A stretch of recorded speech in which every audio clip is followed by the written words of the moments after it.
You're watching our deep dive segment. I'm Kashish Dhawan, here to break down what's really making the headlines. Israel is once again witnessing massive demonstrations, this time led by tens of thousands of ultra-Orthodox Jews, known as Haredim, protesting against plans to end their long-standing exemption from the military draft.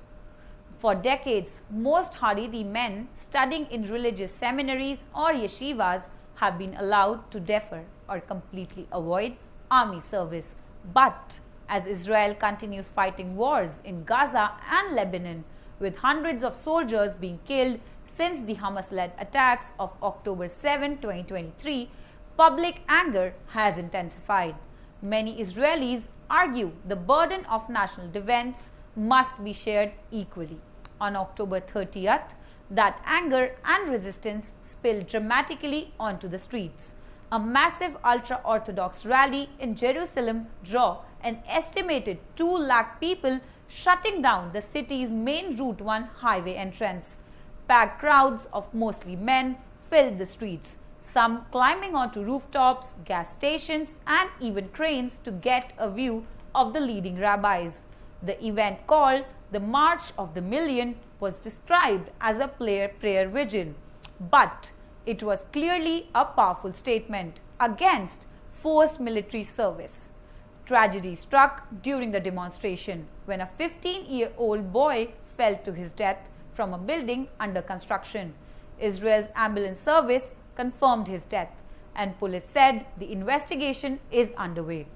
The deadly incident underscored just how charged and dangerous this national debate has become. At the heart of it is a Supreme Court ruling that found no legal basis for continuing military draft exemptions. The army said it needed at least 12,000 more soldiers, while tens of thousands of draft-age Haredi men still don't serve. Politically, the crisis threatens to shake Prime Minister Benjamin Netanyahu's fragile coalition. His government depends heavily on an ultra-Orthodox parties like Shas and United Torah Judaism, which have made preserving exemptions a red line issue. Any attempt to enforce the draft risks splintering the coalition, and it could even trigger new elections. The Haredi community, one of Israel's fastest growing populations, wields enormous political influence in shaping budgets, education, and welfare policies. The power makes the military draft issues not just about fairness, but also about political survival. Globally, Israel's exemption policy is an exception. Around 68 countries still have some form of mandatory military draft, most of them beginning at the age of 18. In Europe, 9 nations, including Austria, Finland, Greece, and Sweden, still require citizens to serve, and Denmark will soon include women as well. Across the Middle East, Egypt, and Iran, they also draft men at 18, while in Asia, South Korea, Singapore, and Taiwan, they enforce strict service laws.